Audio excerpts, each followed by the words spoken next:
Hello, welcome to another episode of To Be Continued. It's your boy C-Ham, and you can't spell champion without it, alongside my co-host. Hey, it's me, Double Trigger. You know, supposed to rap and stuff like that real quick. So, yeah, you dudes is garbage. Your power level on Reddit's, and you don't get no cabbage. I feel like that was more than enough. It's an inside joke, people. It's an inside joke. An amazing one. Yeah, we got our buddy on here today, Matt McLachlan. Yeah. Critically acclaimed playwright, columnist, and just I'd say an all-around nerd enthusiast because he kind of liked all the shit that we liked. So. He's an all-around cool dude. He wasn't a fraction. Matt McLachlan, he always unleashing the Kraken, always macking like a cheeseburger, cheese spitting. What's happening? Yeah. Now what, bitches? Now, Nah, but seriously though, all right. we know you're gonna enjoy this episode because we enjoyed the hell out of talking to this guy. So, without further ado, boom. Good. How are you guys? Not too bad. First and foremost, we'd like to thank you for joining us on the cast, man. Yeah, of course, man. I love the episodes I've been listening to, and Thank you. every 5 minutes, I'm like, oh my god, people know about that. Yes. Right. I'm like, was that a Pokemon Snap reference? God damn. I knew. See, I'm so glad you wore the shirt you're wearing because I was gonna reference that because I saw that on one of your posts. Yes. Yeah, I was about to say, and listening to I'd say of all the episodes I've listened to, maybe about half of what you're talking about is wrestling stuff. And I'm like, and I just got this shirt, and I was like, man. It was funny. My girlfriend and I went to the protests in Harlem yesterday, and I was going to wear this shirt, and then she's like, maybe don't. I'm like, but then they'll know I'm ready to fucking throw down. Yeah, you're in business if you got. They'll know that so I shouldn't bring my kendo stick or a steel chair. Right. When it's repping time, man. When it's repping time, you gotta know how to arm yourself. You gotta know. Yeah, exactly. But Kendo yeah. Still chair though. Or the black bat, Sword of Darkness. Oh yeah. I was thinking about just going shirtless with my my curtain-like pants and just represent some Sabu goodness. Yeah. He's bugging. He's one of us. Feel it already. As soon as he had the ECW shirt on, as soon as I said he was Batman Encyclopedia, he was one of us. Yes. It was my first. I have been trying to get unemployment for 2 months, and this is the first purchase. You earned it. You earned it for waiting. I was like, he's like, you know what? I need a treat for me, and maybe W is it. But yeah, so this was an intentional wear, so it's for you guys. ECW has like a deep meaning for me because in Buffalo, the Burt Flicker Center, they would have ECW events there a lot. And that's actually the gym where the ECC Cats, the basketball team for the community college down there, that's where they played. And back then, when I was probably around like 12 or 13, my older cousin was on the basketball team. So they would give out the players comp tickets if they wanted to come and see the wrestling show. So I got lucky enough to come to those shows when I was like 12, 13 with my cousin just because he was a basketball player. Look at that. That's great. That's how you bring sports and professional wrestling together. Mm-hmm. Harmony. And it just made sense because you're just standing on the bleachers. I just feel like an ECW event isn't right if there's not like bleachers or just single chairs of some sort. It can't be all fancy. If you're at an ECW event and there's cushioning anywhere, you're in the wrong. Word. You should have thumbtacks in your ass. Yeah, it should be uncomfortable. If you don't leave bleeding, there's something wrong. You weren't at the right wrestling event. I whenever I see or hear people talk about ECW, I feel it on such a personal level. I feel like they're talking about the thing that's mine. Yeah. I have to so anytime someone makes an ECW reference, I'm just like, that you're talking about me. You're talking about me. It's a part of the lifestyle that we grew up in. We can't part ways with it. No, and I'll tell you this right now. If you have a significant other who doesn't really get wrestling, don't try to explain ECW because it's not going to work. And it'll be Are you making reference to a period, and then it goes deeper. Oh. I saw a video of you trying to explain something on Instagram. I was trying to explain. I was telling my girlfriend she was being very kind because she was recording and knew, and I was explaining the barbed wire match between Terry Funk and Sabu. Amazing. That was an amazing match. That's hard for me to watch, and I'm an avid fan. I'm like, God, and watching. I thought it was kind of talked up, or was it Joey Styles saying a thing just to say a thing? But Yeah. I didn't realize till later, like Sabu literally cut his arm open and his like bicep was almost about to pop out. Yeah, he still has the stitches for it to this day. Yeah, and that's why he's like wrapping his arm with great. Oh, I see. Oh my God. Hey, New Jack? Yeah. Out of curiosity, do you watch The Dark Side of the Ring? Yeah. I watched the New Jack one. And that was hard to watch. Very hard to watch. Yes, watch. that was probably one of the really most was. difficult things to digest on TV I've seen in a while. And because I had only recently learned about the mass transit incident. Mm-hmm. And I can't believe you guys know what I'm talking about. That's so great. Right? And probably likewise too. You're like, look at this kid. That's unite. That's Yeah, what I it know. does. I'm telling you, you had 3 qualifiers for me that let me knew you were one of us already. I Yeah. saw an ECW shirt and also a WCW hat in one of your posts. Uh-huh. I saw you had a PlayStation controller in your hand. Nothing for life. Something For life. Life. Any uttering of the word Batman in my presence, it's like, we're Oh, really yeah. Mm-hmm. You go to the reunions, the Bat family reunions. We all together. Cows and costumes.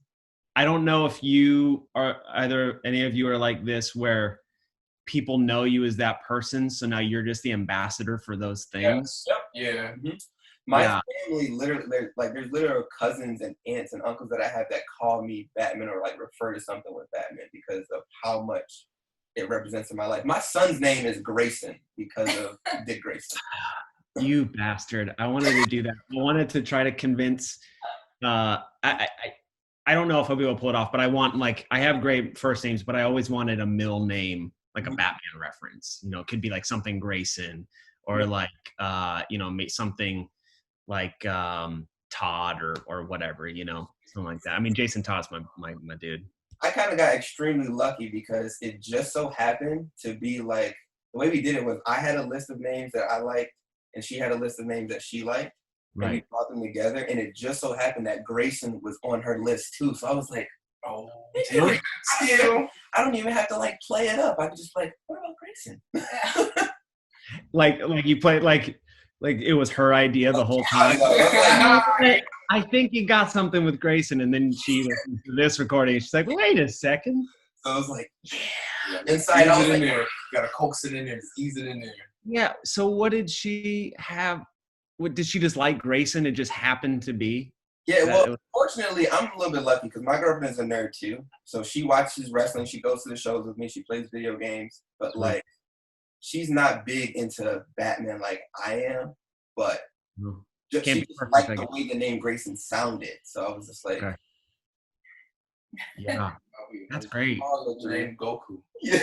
No, I got mine off. I was the anime guy. I was the anime guy. So I named my son after an anime character. It just happened to sound nice. What's the name? His name is Kai. Well, I named him after water. You know what I'm saying? That's water in Japanese and stuff like that. He's a water sign, Scorpio. Right. It was like mad esoteric meanings, but I got it off. And Beyblade, like Beyblade spinning tops and stuff like that. Yes. Kai was my favorite Beyblader. He was the coolest one out of there. And I was like, I wanted to always be named Kai. I'm going to give this to you. And it's just like, oh, so you going to really let me name him Kai? Now I'm Gohan. There is a guy. Yeah. Like, they got lucky. I can't say I want too many kids, but I do want, maybe I'll just get a whole bunch of dogs and then I'll just name them after all the things that like really. I might be onto something. I feel you on that. And then I'll just be like, hey, Goofy movie. We'll play with Gundam Wing. Like, yo, that'd be rad. Because I'm definitely getting a black cat and I'm gonna name him Domon Kashu. I'll be yelling out things like "Yo, Tommy Dreamer" and all the things. Just like I respect that. I definitely respect that. Yes, there'll be some deep cuts so that people won't know, but and then you'll get a casual Vegeta in there. Whatever. See, he's proving more and more that he's meant to be my best friend. Like, You get Or just your animal just has all the several names that you call it. This well. That's the thing. Like, listen, I'm the idea man. This whole episode would just be me making dog names. I like it. That sounds really good. Inuyasha, come forth. I just make it easy and just have like 4 or 5 of the same breed and just call it like Goku Super Saiyan level 2, Super Saiyan level 3, and just go all the way up to fucking blue. Or do that and call them all Growlithe. Just call them Pokemon Growlithe. Yeah. I'm raising Growlithe over here. Just name every single one an evolution of Eevee. Yeah. And I would love to have a dog named Akamaru. Yo, what if you got a bunch of cats and named them, or a bunch of different dogs and named them? That would be right. That's gonna be my dream now. That's my dream. I only wanted 2 animals, like a wolf dog or whatever, and a black cat. But now I need several cats, and right. I'm after all the Eevee evolution now. It's like play with your brother Flareon. Yeah, Flareon alone. You know you don't do that. Now, something else that I'm very, very curious to ask you about, because I noticed a lot of McFly references. Oh, dude. So dig a little bit deeper about your passion for Back to the Future. Well, for me, Batman was always the thing people knew that I loved. And I think a lot of it kind of was, I don't know if it was chicken and the egg situation where like I really like Batman, so then people get me Batman stuff, and then people saw I had Batman stuff, so then they'd get me more, and then I'd have to like it more, and then people would be questioning me, and then I'd have to know more. So I was like, okay, damn. Yeah, you guys are which was great, you know, peer pressure and consumerism is great. But when it came to like the thing that I just loved naturally was like Back to the Future all the way. And that was the big thing that as a kid, one of the first things, I mean, first it was Indiana Jones. Yep. And then placed down in front of the TV, basically just having movies become my babysitter. Same with comic books. And Back to the Future was a thing I would finish and then rewind that VHS and just kick it back up again. And my brother and I too. And I just remember I'm like, what? Why is it? Like ask him all these questions and he's like, I don't know. Let's, you know, and then I remember getting my mind blown. I'm like, there's a second one. There's a third one, you know? And to me, it's all one long 6-hour long film. So when people ask me my favorite one, I'm like, there's only one. It's just a 6-hour long film. Yeah. His adventure. And I've always just deeply liked, I don't know. I always liked Marty McFly. I always thought he was so, that's the thing. I'm sure we'll touch on this later, but like I wrote this whole article for Comic-Con magazine, why Marty McFly was so cool. He had the best high school experience. Like forget the trauma. Yeah. He went through, like he can deal with that later. That hide themselves. Or like new adventures from Johnny Quest. Like I want that hoverboard. Yeah, exactly. Yeah. I mean, I want to be able to shred like that in front of in the flying moon strap. Yeah. Yeah. If I can make a Back to the Future reference in anything I do or once a day, that's a good day. I respect that wholeheartedly. Have to, man. Like even little subtle ones that people don't even over their head. Mm-hmm. I find myself doing that a lot at work with wrestling references. I'm just like, then I come back to fruition. I'm like, oh, yeah, they don't even know what I'm saying. But if somebody knows it, you just like, oh, they touched my heart. Yeah. Exactly. You got to throw it into the void because then if it's someone like me who I hears that and I turn around, I'm like, who's there yonder screaming? I'll never forget where the guy came in from the hall and like too sweeted me all the way from the hall because he heard my reference to like the Young Bucks. I was like, what? I had the greatest small world, not even small world moment, but my buddy and I were talking about New World Order, and we're walking down somewhere in Union Square. And it was like a 15-second conversation where he said something about NWO and like Wolfpack. Yep. And and we had never talked about this, not like a reoccurring thing. And we were talking about it. And through the crowd, I kid you not, walking towards us was someone with an NWO shirt. As we're talking about it, and we point, and the guy goes, "Oh!" Right? And I'm like, that was an angel. That was an angel who got one visit one day on Earth, and he chose that moment for us to change our life forever. And God bless him. I was like, I could not believe that the 15 seconds we started talking about it, someone showed up with that. It was just great. I'm like, how? That's one thing I love about wrestling fandom. It's just like, no matter where you are, like wrestling fans are like serious about their wrestling. Our wall of belts. Yes. We have a wall of belts.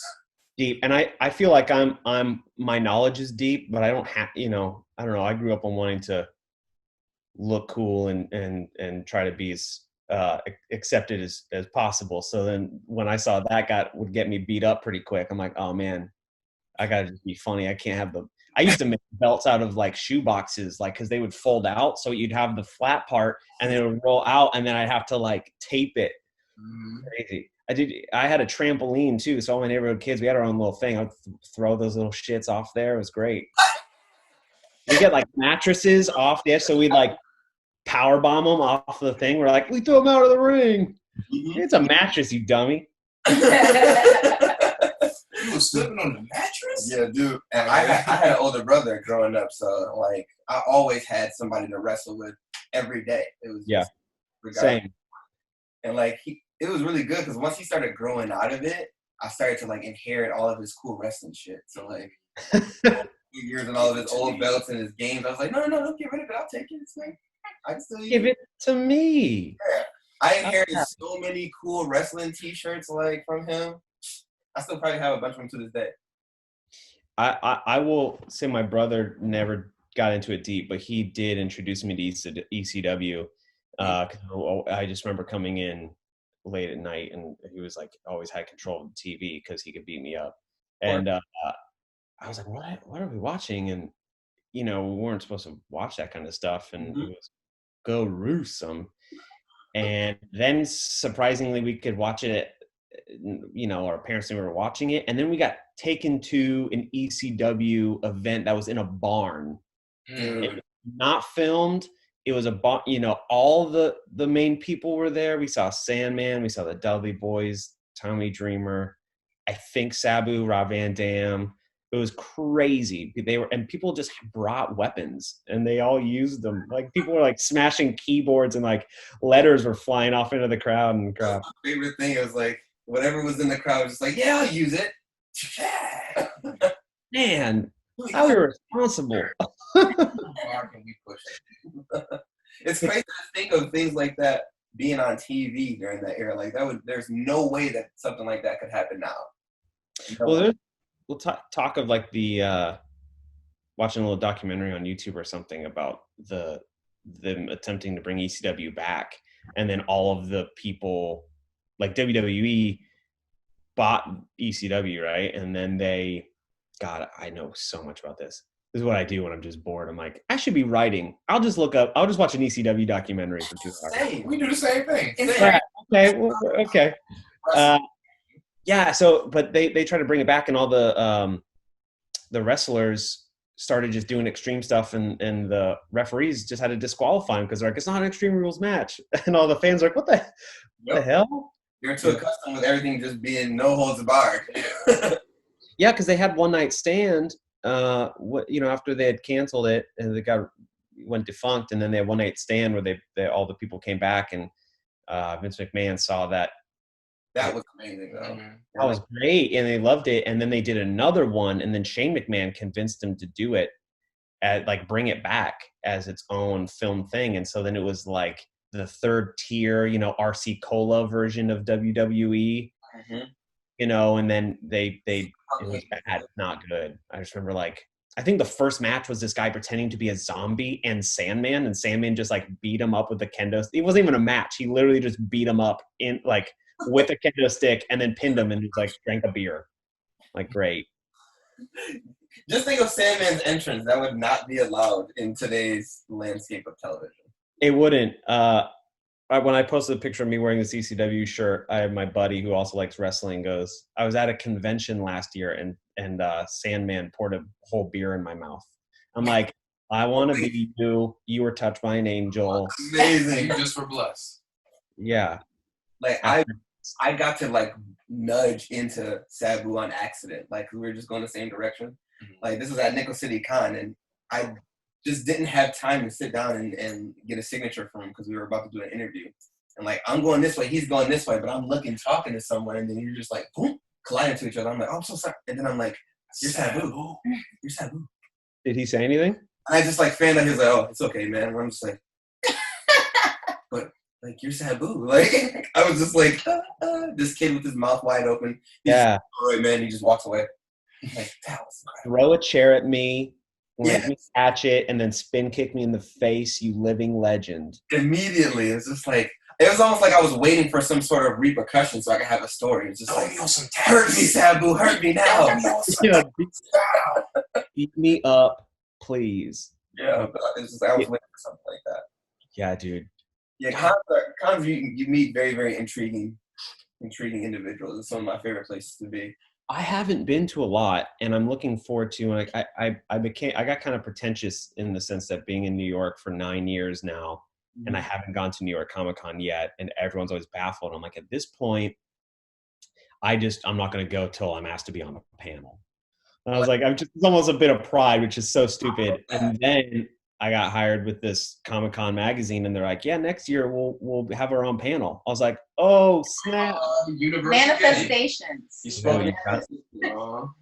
You've got to. So it was a pipe dream, but I'm never gonna have money anyway. Because every time I go, I'm just like, man, if I were to go to that thing, I'm just gonna spend all the money on the tickets, and then I'm just gonna walk out with bags of merchandise.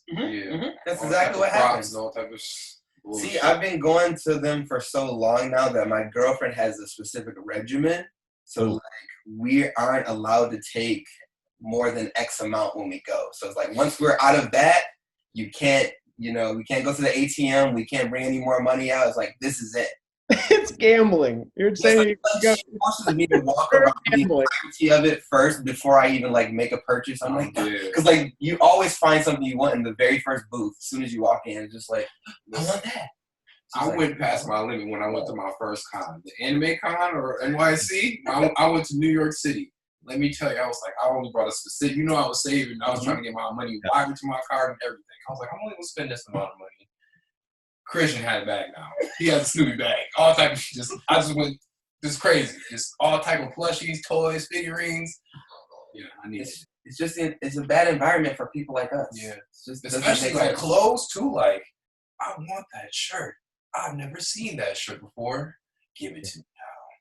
Yeah, when you see a good design, especially on a shirt or something. I mean, I don't know if you've been to like the comic shops or like Forbidden Planet in New York, like some of those things.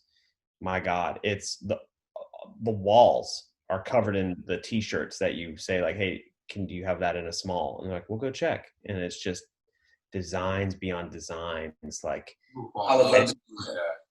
I didn't know till later that sometimes they'll throw up a shirt that they only have like limited edition. Like they had, you guys read Saga at all? Oh, you gotta read Saga. It's one of the best. Where's my pen? What did you tell us what the Saga about?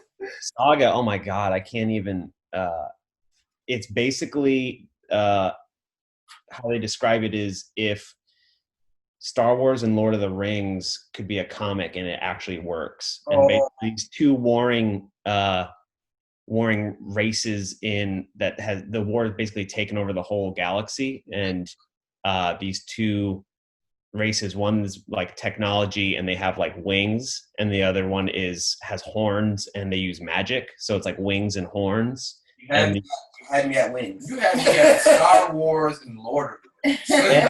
Yeah. So they had it's the whole story is this female soldier and the male soldier, the guy was imprisoned and they fell in love, and it starts with them having a baby.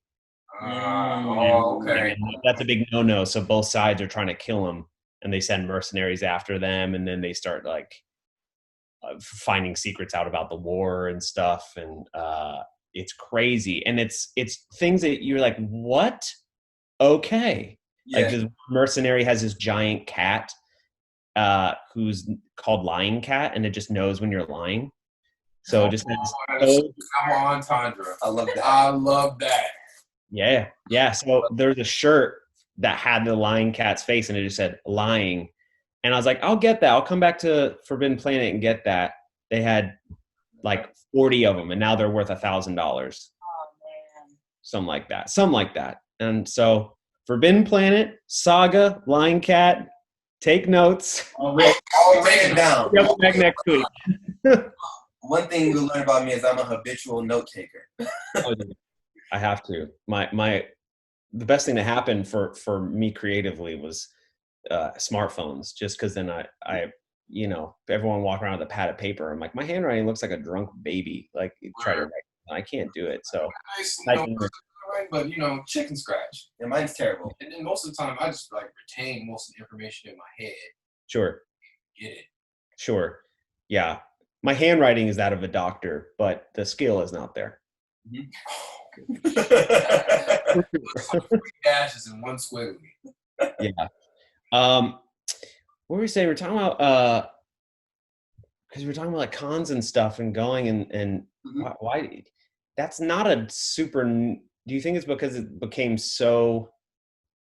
There's different means with the internet and stuff to get out there for everyone to know about this stuff, and that's why it's bigger now. Where people our age, I guess millennials, were.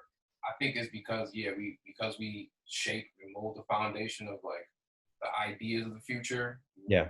That has an impression on us. So like you got us, we would have never started this multimedia platform without, watching Power Rangers, watching, Ninja Turtles, Batman, Right.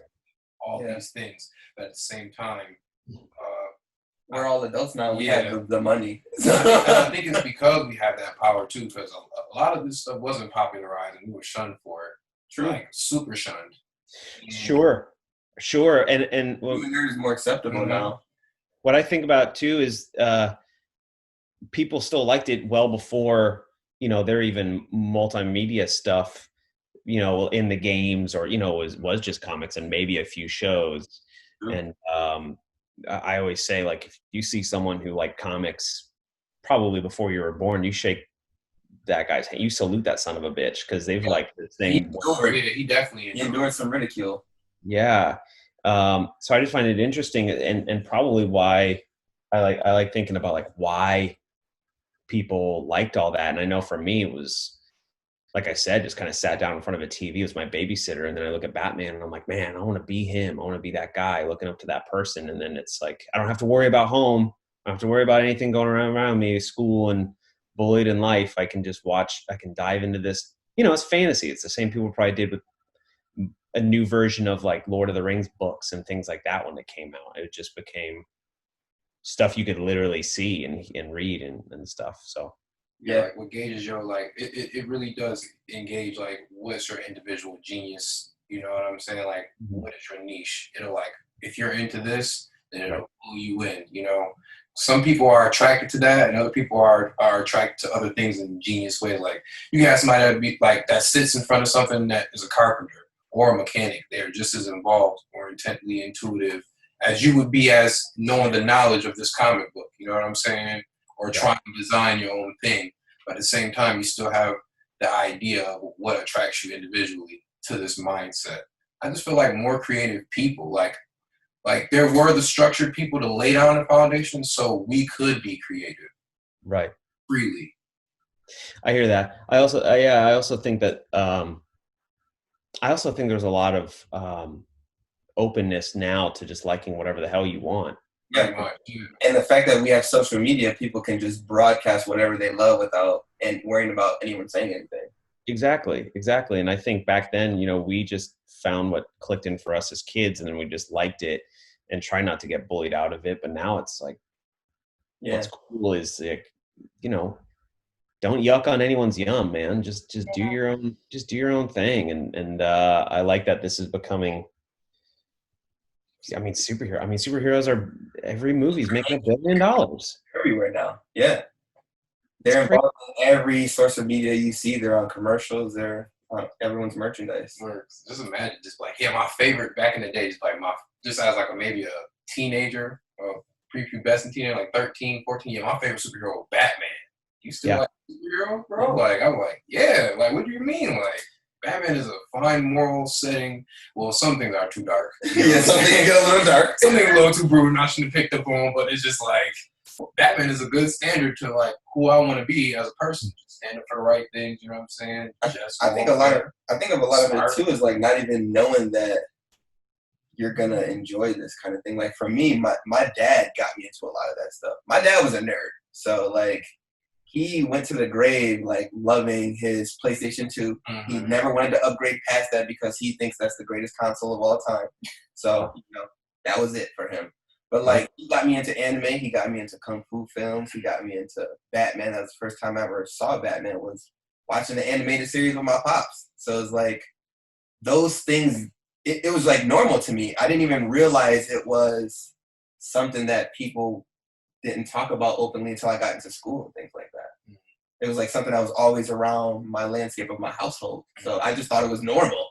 Right. When I got around others that didn't have that in their setting, it was just like, you're weird. Like, am I?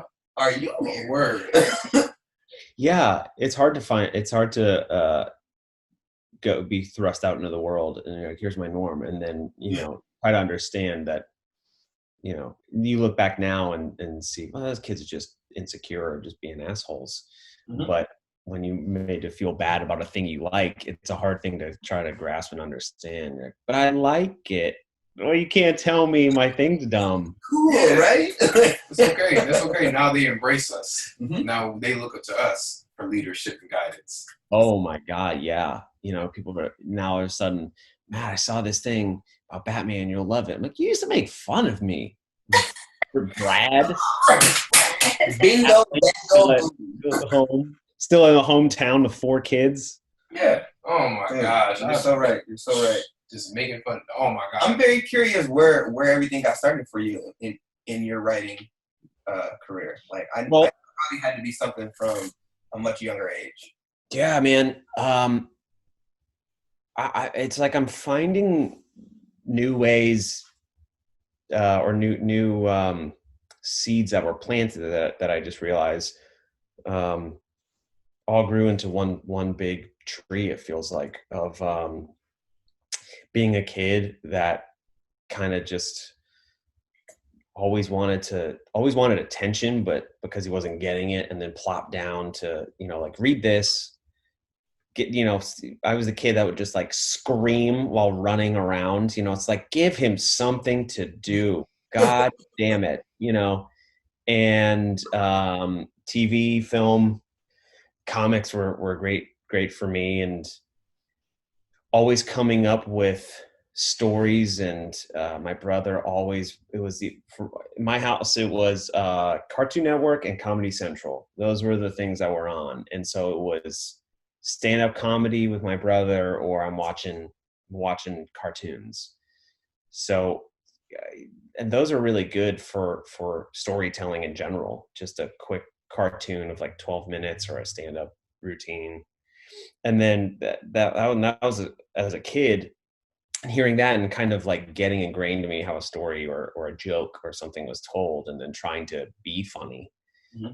And then entertaining. And as I got older, I started acting and moved up to New York for acting, and really liked that. Really liked entertaining people, but quickly discovered that wasn't something that I really loved to do. Like I loved doing it, and I went to school in the city for it and was really serious about it. But it wasn't until like all the while writing down all these ideas and all these stories for someone else to do, because I wasn't going to do it. I'm not a writer. That's like, man, I can't do that. I can't write a play. I can't write a movie or a comic book. Like I don't have a right to do that, because they're all the things that I glorified as a kid, right? So you see, attainable. It was totally. And then a lot of people ask me about that too. I'm like, the crazy thing is I just started, I was given permission. And some people just need permission to do it. And for me, I was in a class where it's like, okay, you're going to start writing this thing for yourself as an actor, and you're going to act on stage this thing that you wrote for people to come and see you and see how good of an actor you are, and having, and you get to act whatever you want to show. That's crazy cool. So sometimes when I'll act in things, I'm like, okay, there's one section I like, but the rest is BS, but now it's like, I get to create it. And by the time I finished writing it, I'm like, I don't want to act in it. I just wanted to write it. And from there, I just, okay, well then I can write something else, and not even just personal human things that are on stage. Like, now I have this comic idea, and now I have this crazy outlandish story that I can tell. And then I just started writing it down, and it was weird, just kind of snowballed. It was almost like the Batman thing. It was like people knew I would write, so then they would like have me come write a thing for them, and then I would write my own thing. And all of a sudden I'm like, I guess I'm a writer now. That's how that happens. Yeah, and I hadn't been acting for like 6 months, and just writing, and now it's like that's all I can do. I wake up having to do that. It's crazy. Yeah. But I felt like I didn't have any business writing at all. And then all of a sudden and then it's weird how a switch can go off in your head sometimes, or you just need to hear the right thing for then you go, or I can write. And you're like, oh crap. You're like, it's not a huge. I have a very similar moment like that. Like that's kind of what happened with podcasting. Because if you would have asked me 3-4 years ago about being a podcaster, never would have ever entered into my thought process. But it's funny how the universe works, because I was conditioned to learn how to do all the things that I need to be a podcaster, such as engineering and editing and things like that, because I inspired to be a musician in my teen years. So like learning how to be an audio engineer and things like that, and learning how to do sound reinforcement and stuff like that, that prepared me for what we do now. And it's just like, oh, I could do a podcast if I wanted to. But I'm like, hey, you want to do a podcast? Here we are. Yeah, it's funny. I think world always gives you the tools that you need, and it's your job to figure out what to use those tools for. Mm-hmm. If it's something as simple as getting all the nerd knowledge for things, it's like, okay, well now just record it with all my friends, and then people will listen, and or now write your own story. It's all the time. Yeah, and what's cool now is like I felt like the first couple of years of writing and figuring that out, and people wanting me to write, and me figuring out, I can do this and how to do it, was like me launching myself up. Now I'm in orbit of like, well, now I can do whatever the hell I want. Now it's like, okay, I'm writing, I have comic book ideas, and I got out all these ideas. Now it's just time and trying to do it, so it's cool. It's cool. I see. I looked through a lot of your pieces. I looked at a little bit about Orion, and I'm very curious about one in particular. Yeah. I'm very curious to know a little bit more about that, because didn't the pandemic have something to do with slowing it down a little bit for you? Yeah, unfortunately. So I have my play called The Murder Play with Jack and Melissa, and it's basically a Dexter-like serial killer. So he only kills bad people. He just wants a friend. So he lives in this cabin on top of a mountain, and this woman stumbles upon him doing his thing. And then he's like, well, I can't kill you, but I can't let you go. And there's a rainstorm outside, so you literally can't leave. So you want to like chat? Or she's like, you're a serial killer. And he's like, it's not that bad. And he's like, yeah, but I made dinner, And so, this guy's bad anyway, Yeah, and you find out why she's there and all that stuff. And it was we were having a production of it in the end of March, and we're going through like a month-long rehearsals, and we're just about to load in and do tech. And there's a spoiler alert there at one point, because he's chopping up a body in the bathroom, body parts and blood all over the floor, and you kind of see that a little bit, and someone gets pushed into the bathroom, And so the special effects for the show is chunks of body parts and blood flying all out of the bathroom and a person slipping on blood and all this stuff. So it's a laugh riot. It's really funny. But that had to get postponed, unfortunately. So we were just about to do tech to see how the actor can slide on fake blood for like 5 minutes. And we had to shut it down. So that was a bit of a bummer, but we'll do it probably early next year. And as soon as that happens, I gotta be there. Gotta be there. Fun, yeah, I mean, I would love for you guys to be there. It was cool. It was one of the things that I learned writing wise, where you have a funny premise. Like my friend gave me that idea. I'm like, that's really funny. Mm-hmm. But then you it just goes to show how all these things that you write or create and like podcasting, like you're doing it to talk about the things you love and things like that. But it's also deeper of like you're connecting with your friends and you get to scratch an itch you really can't unless you're going out and doing things with people. And it's with this play in particular, it was like, man, I need to write about something. Like you had to find your reason why you're doing it. And I didn't find that out till like the last, like 2 years into writing it. Which was like, you've got the serial killer and this who is off doing his own thing by himself, and he misses being around people, but if he wants to do the thing that he loves, he has to do it by himself. And I'm like, well, that to me is like a playwright or a writer. And then you have this person who has all this baggage and this damage from their past and will do anything to feel loved and blah blah blah. It's like, well, that's like the other character. And right. Even though they can't be together or shouldn't, in all probability, they should. And it was like, well, that's like me. I had to, basically it was a way for me to find what I do to make my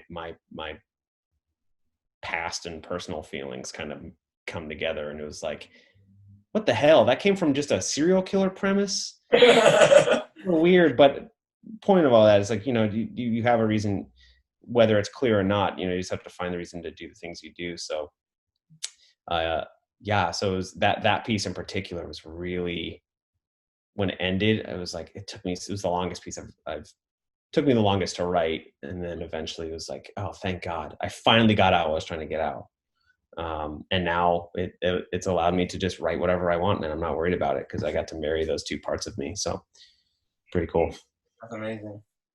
Can you talk a little bit about your experience working on the Adultish TV series? Yeah, man, that was interesting. So Adultish is the very original concept of millennials in New York City just trying to make it. Mm-hmm. And the original spin. Because you're on our show, it's literally one of the quirkiest, funniest things that I've seen in a while. Adultish? Yeah. I thoroughly enjoyed it. Thanks, man. Yeah, it was fun. And I really liked that it was, that isn't an original concept at all, which they knew that, but what was great is it was so nerd-centric and so like geek-tastic. My thing was a lot of the graphic tees that were worn. Oh, yeah. I really enjoyed those too. And they had those in a few of the earlier seasons, which were a lot more rough and kind of written on the fly. And so they approached me after they finished season 2 and was like, do you want to write? I was talking with a friend who did this live show, and he's like, well, I'm in this web series and the creator's going to be there. You should come. I was like, oh, sure. Okay. Nice. And we started drinking afterwards, and the creator we just started like flexing our Batman knowledge. And I was like, well, I like this I think Dick Grayson was fine, but Jason Todd was cool and this, and it's like, okay, you can name all the Robins. You're so cool, Matt, and then she was like, wow, he actually does know nerd stuff. And then she showed up to one of my plays, like a short play that I wrote. And she's like, okay, so he knows nerd stuff and he can actually write. So immediately after, I had this whole competition, this playwriting competition, and I lost.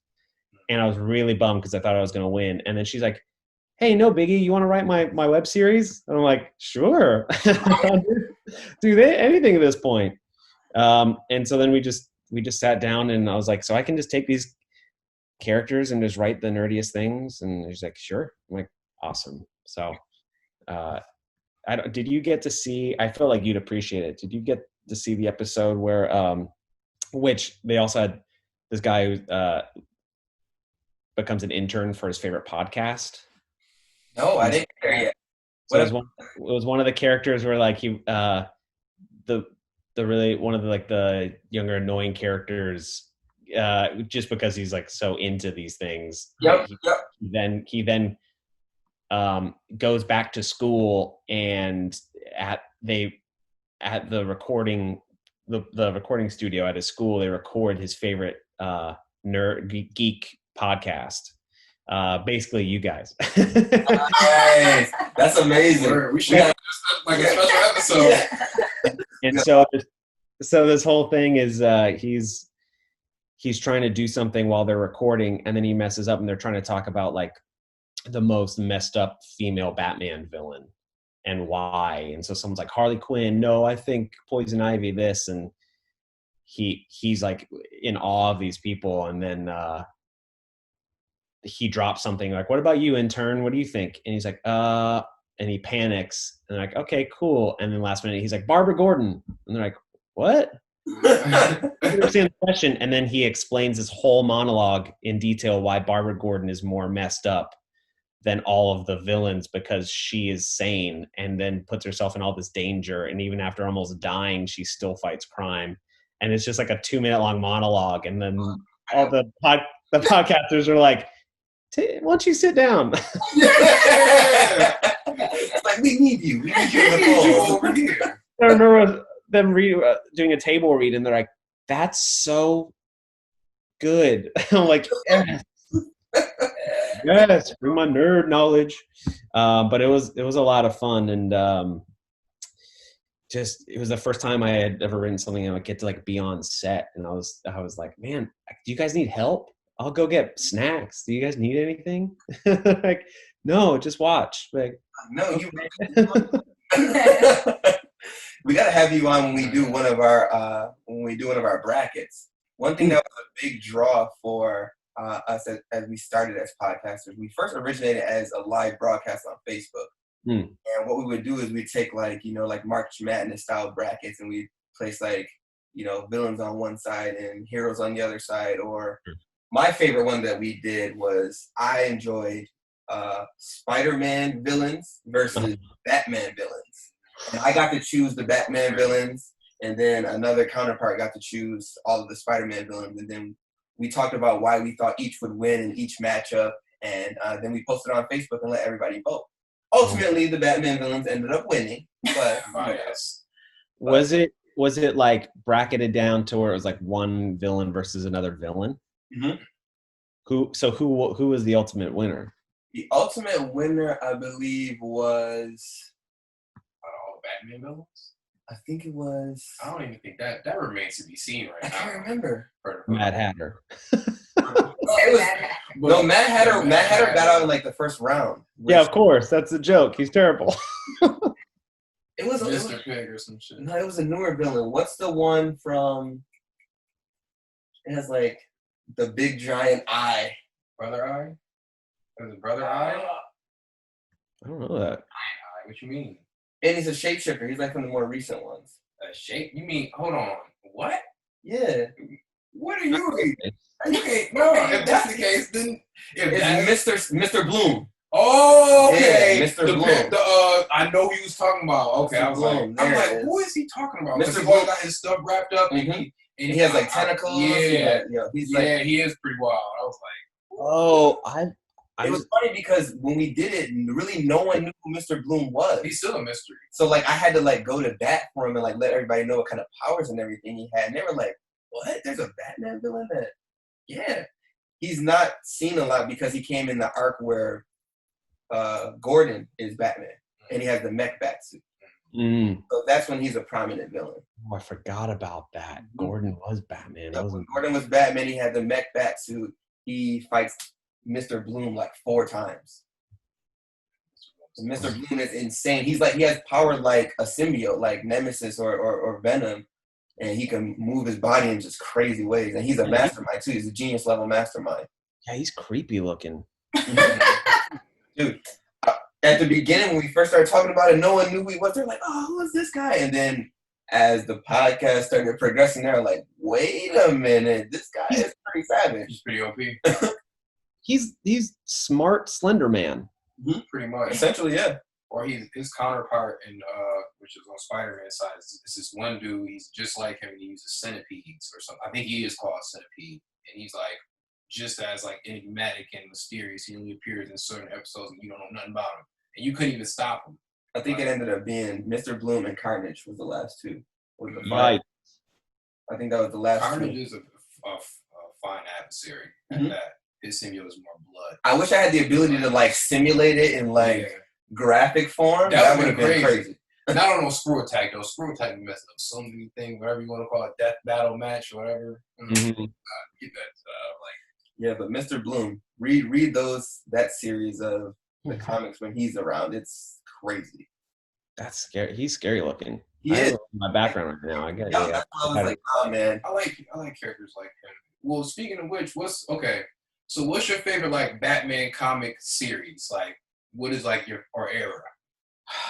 I don't know, man. I like like one that like you really like it resonate with you. Like, cause I like a bunch of them, but it's like I like Dark Knight's Metal. It resonate with me, you know. And that I didn't touch on too much. I feel like there's a lot of the newer ones that I really need to. And I like knowing a lot about.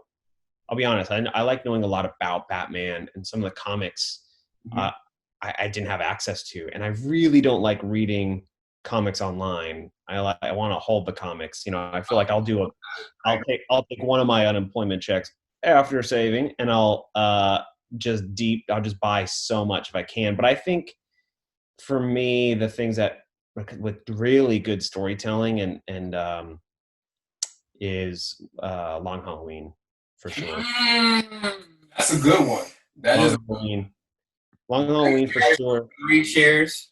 Yeah, and I always got to give props to Dark Victory, the sequel to that, because that never gets the love that it deserves to, because that's a good continuation of the story, and I believe that introduces Robin as well too, but it's very good, and it's that I'd say Long Halloween and Hush is so good. Oh yeah. All right. And Hush is the thing that I've always looked at as far as Batman movies go, and I really hope this next one does it. I'm like, he's the world's greatest detective. Yeah. Show me a detective story, dude. Like, show me, like, he makes Sherlock Holmes look like Scooby-Doo. I want to see that, where it's always just bat nipples and batarangs, and I want to see a good that side of it already. Like more darker, that's getting into like the noir feeling. Like Yes, exactly. I want to see, like, I could watch a whole Batman movie without him fighting once. Yeah, really, like it's like more like a thriller. You know what I'm saying? It could be psychological. It could So be more like Joker, sort of, like the new Joker, how it's like origin story. Really, Yeah. Yeah, and that's like, yeah, I agree with that. I just think like having it, like, I don't need to be grounded in the sense of like it's all realistic and the Dark Knight style, you know, that it's a real thing that could happen. Like, that's cool, but just give me grounded in he's trying to solve a mystery. Yeah, real detective work, noir style. Like the shade. You hear me, DC? Just fucking do what I say, and we'll be fine. But I think that's as far as a writer goes, that clicks in with me a lot of like, that's just damn good writing. Yeah. And that's just, you know, it doesn't need to be the kapow punch and all that stuff. What would be your guys' probably top Batman stories? Death in the Family. Death in the Family. That's kind of what started it for me, was Death in the Family? Yeah, Batman, Death in the Family. Sure. Joker, Crowbar, what's the name of death? Oh, Jason Todd, yikes. And then it was Batman, I think it's Batman Eternal. Mm-hmm. One where he versus his clone, like it's his clone counterpart. I forgot his name, but he's just like Batman. But I think the Court of Owls made him, and I forgot his name. That one, and then what's the one where he fights Joker to the death? Is it? I always get them confused because it's like Batman. When it's the story that leads off to Batman Dark Knight's Metal. It's like right before that. It's like the Forge. It's like all the continued the Crisis one too, of course. When you got to sit back. It's too much bad. It's like Batman Eternal, Batman Death in the Family, Batman. What was the? It's gonna come back to you because there's so many of them. Because it's like then there's so many. Because I keep confusing them with the Jokers, the situations and stuff. Because I know it's one where he came back with his face cut off. Then he came back after being in Dionysium, and then he fights Batman to the death. But then he survived himself back. And then he come. I know all of this. I just don't know the name of the story, but I know what you're talking about. Yeah. The two you named, and then like we were saying, Dark Knight's Metal. That's what got me back into reading and purchasing comics. Because like I was away from the comic world for maybe like 7 or 8 years. Mm-hmm. And when you and also our other counterpart on the podcast told me about the Dark Knight's Metal, I was just so drawn in when I heard about the storyline. It just, for one, I just thought like, why did no one ever do this before? I like it linked all the continuity together. So it was like, even though it was like slightly retconned, you know what I mean? It just it explained why Batman, like what happened to Batman when Darkseid hit him with the Omega beams. Yeah, and back in time. And it forced me to read all the other stuff leading into it too. So it was like, or just more in depth of like what's going on. They even made a side comic where the influence of Barbados when he was in Back in Time during that event, where he had to go through the evolutionary timeline to make the Bat Clan amongst the others. It was crazy. Yeah. Dang. I need to get it. I need to jump into that. I've heard a lot of things about that. You will enjoy it. And it's probably one of my favorite set of covers, like the way the cover arts look. Probably some of the nicest looking cover arts I've seen in a long time on comics. They look like 80s metal, like album covers, Final Fight, like He-Man, Fire and Ice, old school Fire and Ice type shit. Sure. Dang. Yeah. I've seen that. I've seen a lot of things like the was like the Joker Batman. Oh, that's my Batman Who Laughs. Batman Who Laughs. Which was going to lead up to my next question. Who's your favorite version of Batman? Like, what's your favorite, like Owlman or Batman from Earth 2? You know, Do you have if you had to pick? Yeah. Do you have Batman? Oh, Bat-Hound. That's real. That's a deep cut. I love that. Which one? Was it Ace? Is it Ace? Ace the Bat-Hound. Yeah, I don't know. Listen, we get into it. Oh man. I did a whole article about how dumb the animal heroes were. That's stupid. Freaking super dumb. About that.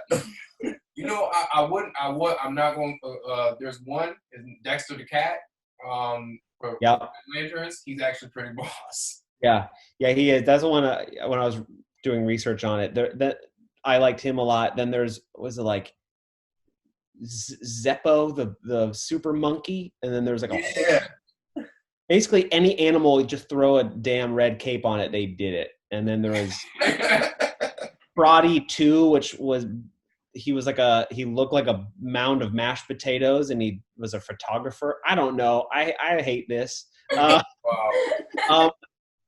To answer your question, I guess, favorite version of Batman.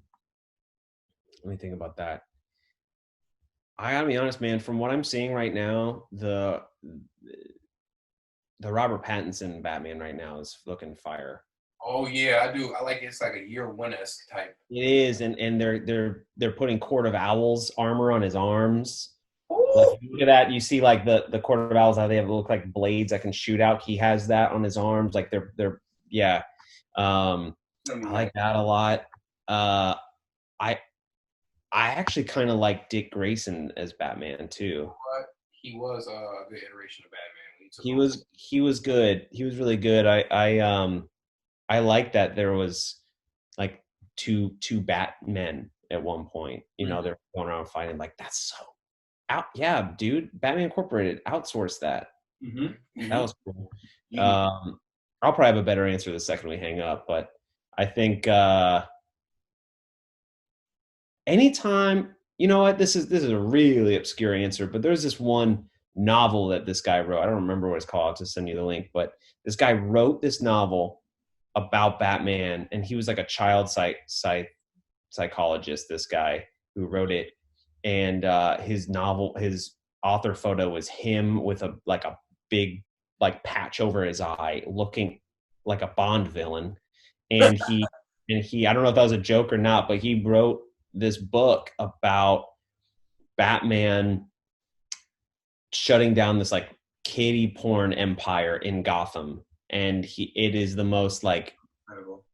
badass, gruesome, like, and Batman is such a real dude who's getting so angry seeing this, but then he has all this training, and there's this whole scene where his like helmet's damaged or something, so then he's like going through this tunnel and it's dark, and people released like venomous snakes like into the tunnel, and so he's using his like training, his meditation training and things and breathing to like anticipate when these snakes are about to attack, and then he like catches them and like throws them away, and then like is dodging these things all, and it's just, I'm like, that's the coolest damn thing. There's a whole scene of him setting up how to basically break into this one guy's like penthouse apartment, and it talks about how he does that escape thing that everyone gets annoyed at, like, where did you go? You know, it's like Breaking kayfabe right there. What? The art of deflection or art of that's why I like him too, because I actually studied Nimpo and Jitsu and stuff like that. A lot of skills, a lot of his mindset is like where my mindset be. It's just like sometimes it's about how you really attack an enemy or how you engage the situation. You can't really. Batman is like one of my favorite tactical superhero. He just inspired me to actually be. Sure. Yeah. And I'll see that with writing or when I was acting and stuff. And it was like, I see now what I have to become in order to be the best, you know, it's like, like if I want to become a warrior, I gotta do this, you know, I gotta do this. 100%, I guarantee you ever see me working out, I'm pretending I'm Batman.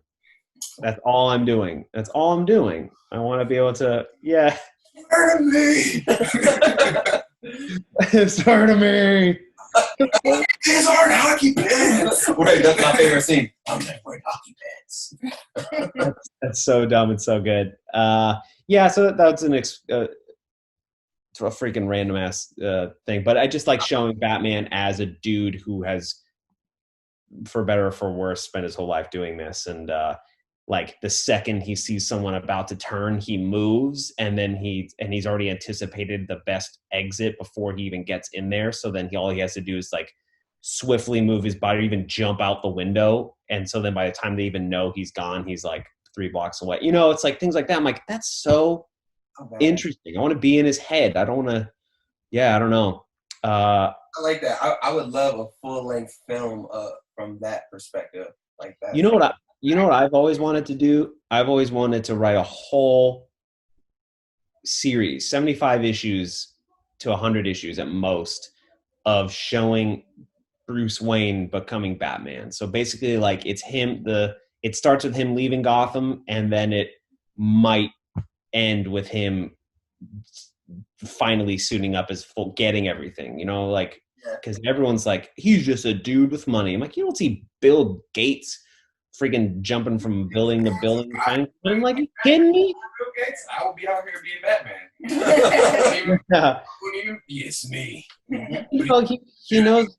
Yeah, he knows like 147 different martial arts styles. I know 1/3 of one. I researched all the things that makes Batman Batman.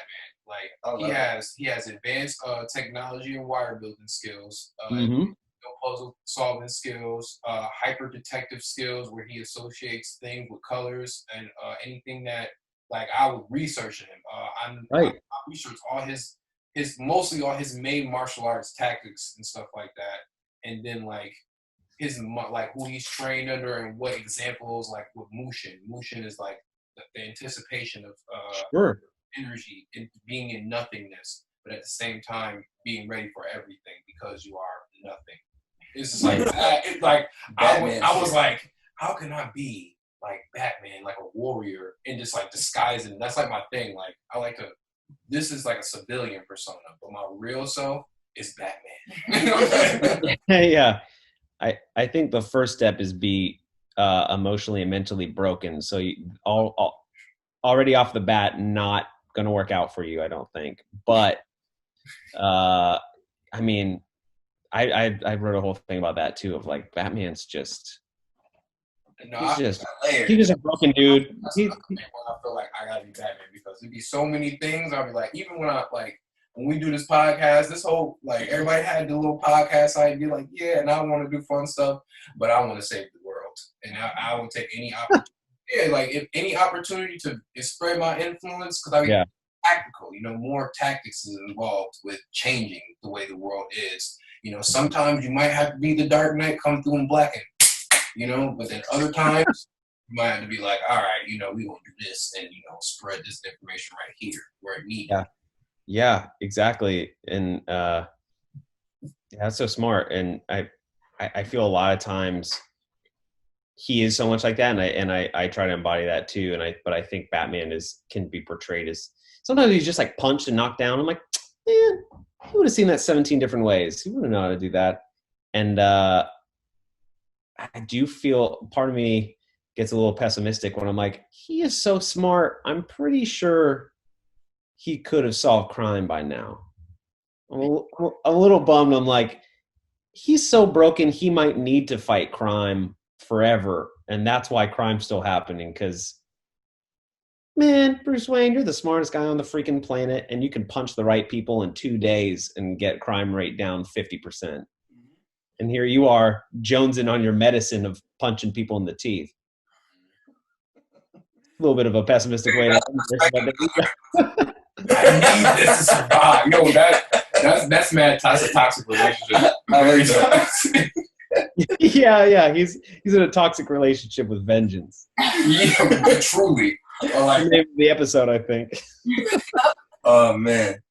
So I know one thing pop culture wise that we haven't really touched upon, but I did notice that you're a PlayStation fan. Dude, all day. Since it went Nintendo, regular Nintendo, Sega Genesis, and then I think we hopped right to PS1. I mean, there was a huge jump, right? There's a huge jump in video games anyway.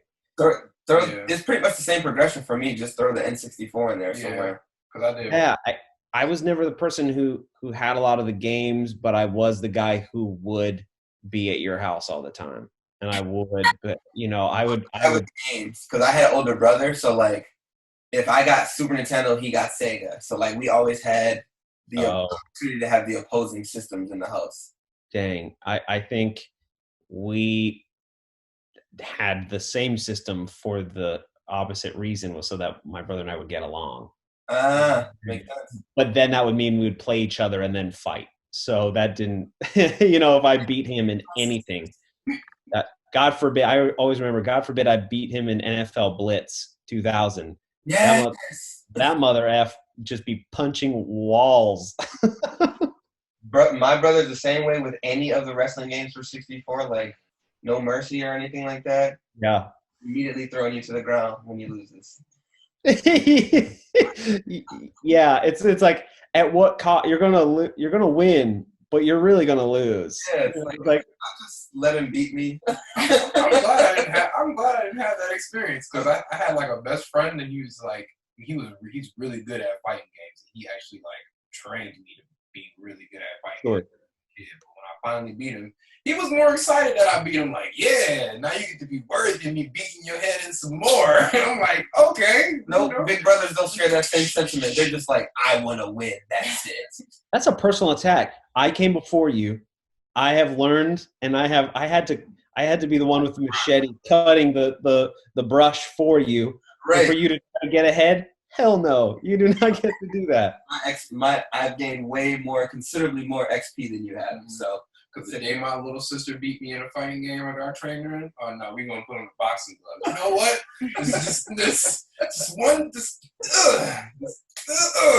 I had that one friend who just, it didn't matter what game you put on. That dude mastered it.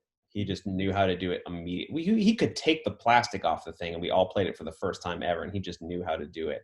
And then, what was it? There was 2 games. One was it was Red Faction. Oh, I remember that. Red Faction. That I was really good at. And then just like the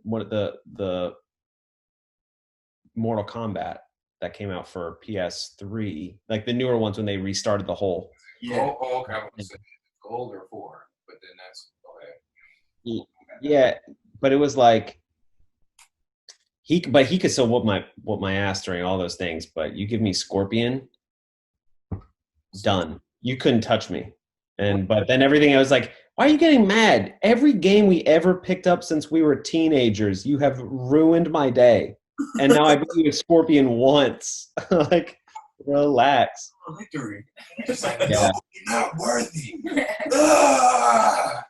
Yeah. That's honestly how our podcast began, because like our friendship started with competition in video games. Honestly, I don't want to say started, but that's how it Maintained grew. itself. Yeah, because like we would always be like, "Hey, you want to come over and play such and such?"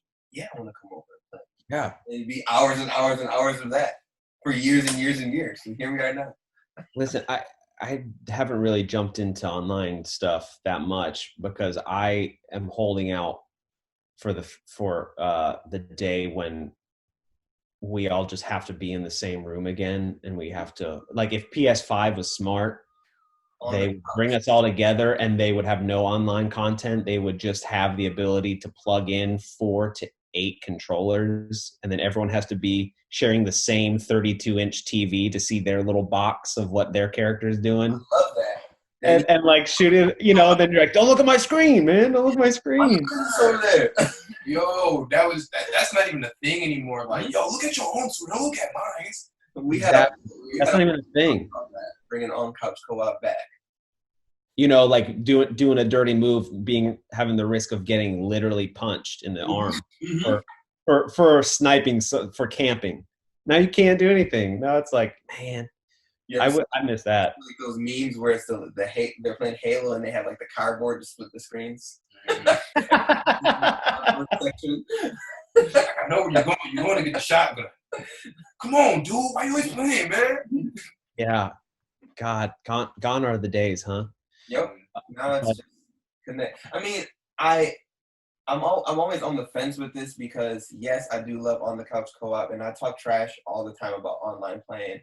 But like one of the people I game with most frequently, I wouldn't be gaming with if it wasn't for online gaming. Sure. I have a cousin that lives in Vegas that I've never met in person, and like I literally play the game with him more than anybody there is. Which game? And honestly, any game. It's mostly sports games. It's usually basketball. Right. But like how it all started was playing games like Brawlhalla and like fighting games online. Just Brawlhalla is very similar to kind of like Super Smash Brothers. Right. But like they let you use weapons, so it's a little more vicious. Yeah, but they come with the characters on here. You have to acquire them on Super Smash.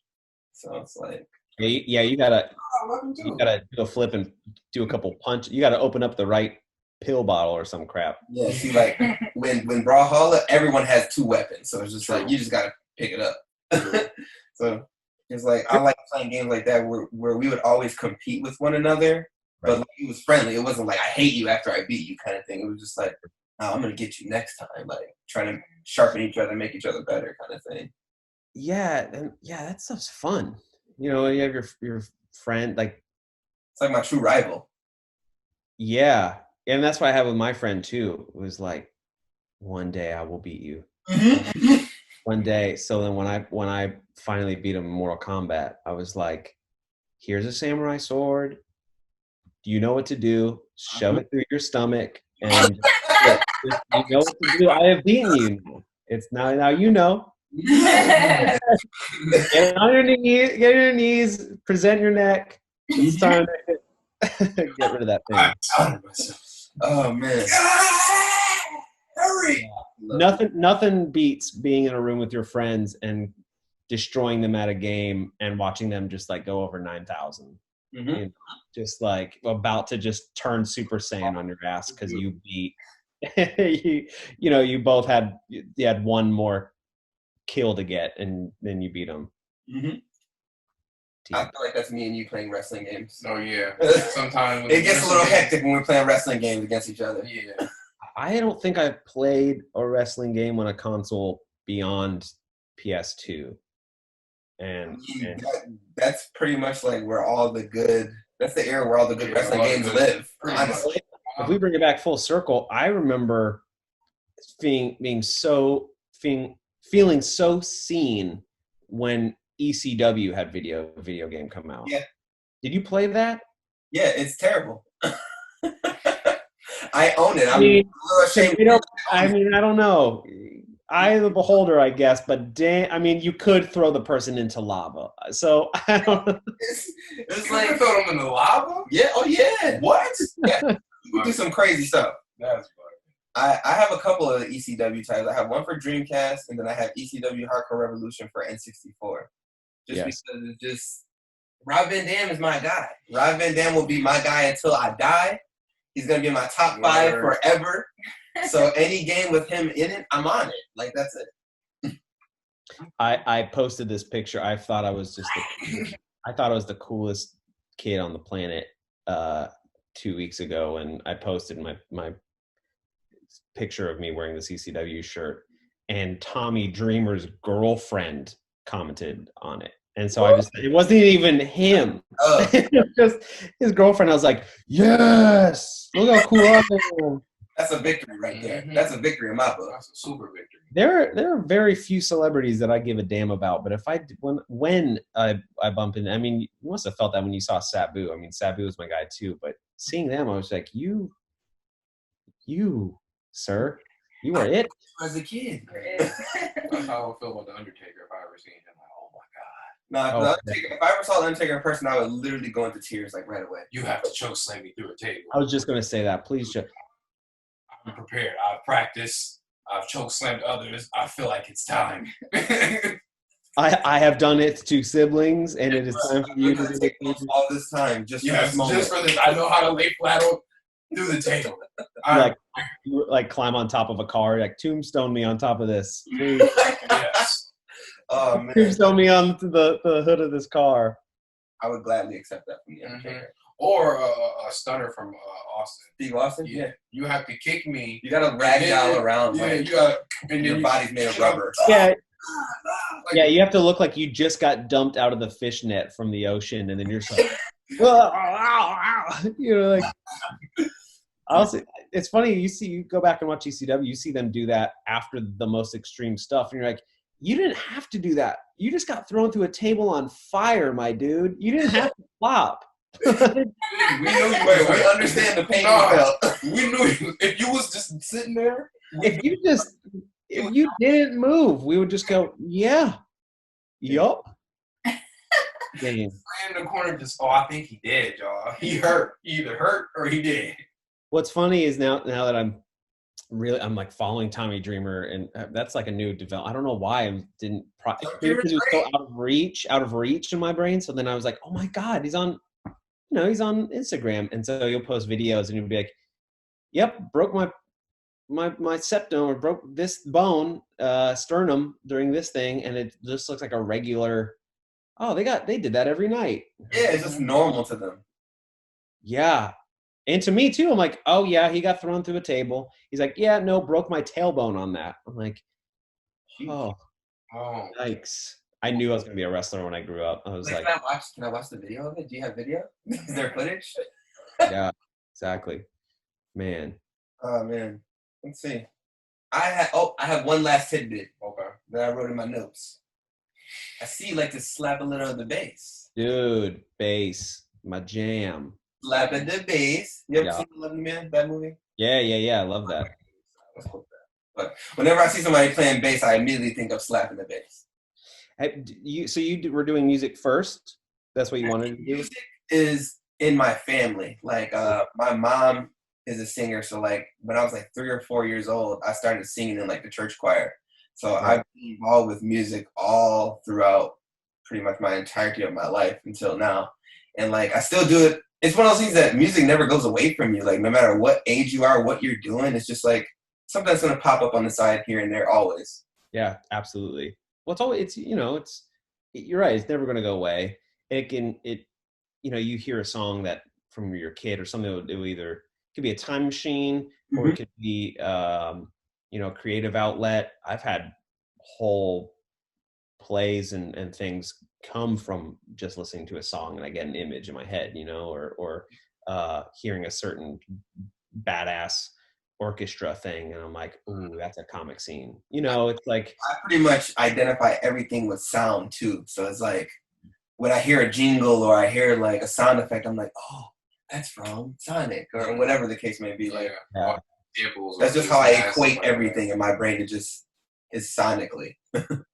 Same, and I'm just so visual. Like I hear something or someone talks about a thing and then I automatically get images in my head. Like I don't think about it, it just like pops up. So when I hear music and then I just get an image of like, I see this thing happening or, you know, or, and then it's just kind of how I see it. You know, if it's a stage, great. Then I know that's for a play, or if I you know, panels, then it's a comic book, but it could be music. It could be whatever, you know, just making a stupid sound. I'm like, oh, that sounds like something crazy. But, yeah, music was the first thing I was going to do. And I guess luckily for me, no one around me wanted to take it seriously. They just wanted to go do drugs. And I just wanted to watch Toonami, you know? Yes, Toonami! So, yeah, I actually want to get back into it because that's one of the only instruments I was like, I can master you. I know how to do this. I know how to do this damn thing. The other things I'm like, I know chords. I don't know what to do with them. Yeah. We should just have like an online Zoom chat and we're like doing like karaoke because I don't know how to play any instruments. I just know how to sing. Sweet. So it'd be perfect friendship, jam session. I know a little bit of guitar, you know what I'm saying? Do it. We had this whole band started. Let's do it. I know a little key. Zoom band. Little hard we got Josh too. He plays So, you know. Producers and stuff, yeah. You know. We'll get a whole band that's wrestling themed. Yeah. Ooh. How cool would that be if you had actual people who like look like wrestlers or like the band was wrestlers, but they was all about that. That would be so sick. What would be the name? Oh man. Would it be extremely metal or like alternative-y? I think, oh god damn it. I think Pile Driver. Extreme. Pile Driver would be an album name for sure. Okay. It'd be like you know what it'd have to be, and I'm not too familiar with these. It would have to be a wrestling term that the wrestlers use, you know, like a Cheeto or like a mark or something like that. Exactly, you know, like a plant or, you know, something like where it's like or Afave. This is a slobber knocker. Afave's good. Afave's good. What's what's a villain called again? A heel. It could be like Heel or the Heels or something like that. Heels. Yeah. Heel World Order. Heel World Order. Nice. You know, like the new album Pile Driver by that fucking band. The heels. That'd be sick. What size shoe you wear?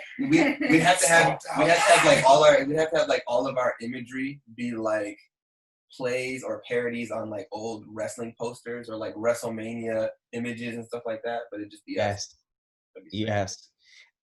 If you want a good band, there's probably tying everything together. This is a band based in Connecticut called The Smirk. Have you heard of them?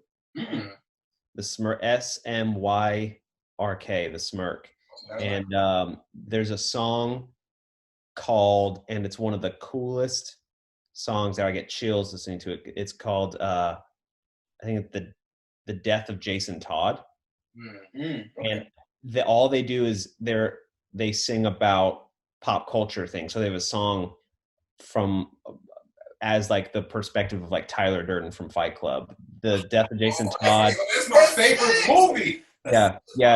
But this one in particular is all the Joker singing about. The lyrics are like the Joker singing to Batman, like, "Go get your squad, let's do this." And like it's like loosely, but you hear him say like says something about "go get your soldiers" or something like that, and then at the end, it has his whole like, it's so good. The smirk. Jason Todd. I've written it down in my pad. We definitely gonna resonate with that. Yeah. And what's cool is like, I think the whole band is a bunch of people you wouldn't expect to be nerds or know this stuff too. And I think like, yeah, like the lead singer is just really like fit. I think he's like a black dude who's just like singing about Batman. I was like, yes, like he's like, he looks like a wrestler who's just like, I was like, dude. But incredible. Oh man. That's what I love about the world of podcasting. You get to meet the most intriguing people I've ever met in my life. Like that's same. That's why I'm so glad that we had this opportunity to talk to you, because me, whenever I want to do an interview with someone, like I like stalk them. I stalk them on social media. So like I wanted to learn like all the little tiny tidbits about you that I possibly could.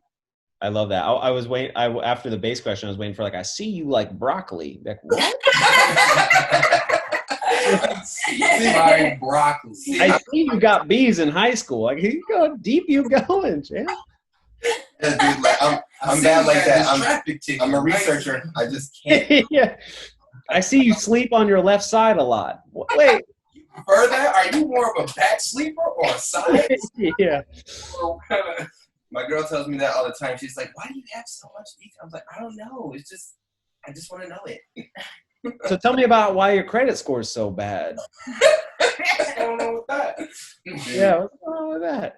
Well, I don't know. It's just I could just tell just from the energy that I got from all your social media that, first of all, I knew you were going to be very funny, just because a lot of your pictures, they just made me laugh. So I was like, we're gonna have some great conversations, because this guy seems like he has a sense of humor on our level. Yeah. So we find people that just can't take a joke, man. Mm-hmm. You know what? You know the key to that is too, and that's why I saw when I was gonna have fun on this, was like, just don't give a fuck. Just don't care. Like, it doesn't mean not care about things. I care about things so much you don't care about. So I'm like, I'll make jokes. I'm not being rude. I'm not saying things that are gonna hurt anybody. It's just do your damn thing. Like what you like. Yep. Don't yuck on your yum. Yeah, man. The heels forever. Man, Matt, thank you so much for being on our show, dude. We really, really appreciate it. Yeah, man. Anytime, please have me back. This is lots of fun. We could have done this for another 4 hours, but I gotta go get food. We need to make something creative together soon, eventually. Yeah, I agree. I mean, we didn't dive into it too much, but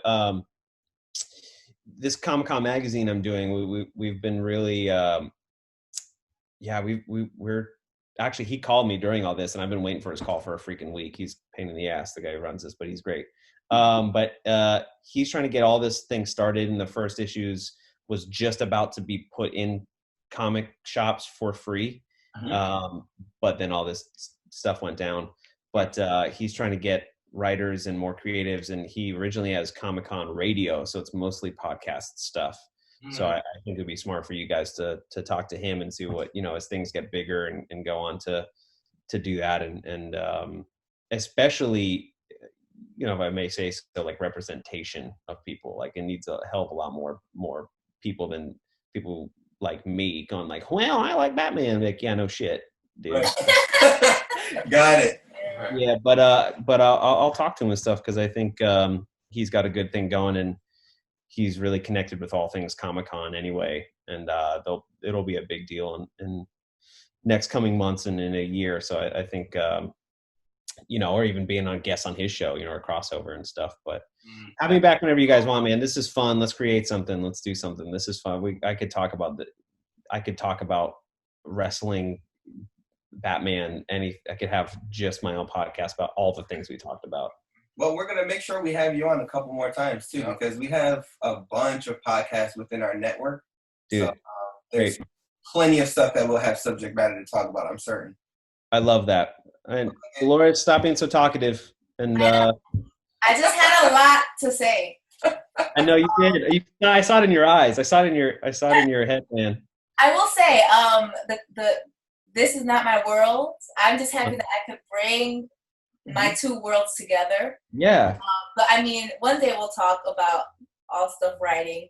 Yes. And more of that like stage and crazy. The world is so small. I love that this happened just from some random me talking to other actors and stuff. Yeah. This is great. This is again to find people that are very much, you know, on my level and in geekdom. But we had an amazing time talking to you, man. We definitely gonna have to do this again. But like I always like to leave the last segment of the show. If you have anything that you want to plug or any social media or anything you want people to follow and how to find you if they're more intrigued about what you got going on.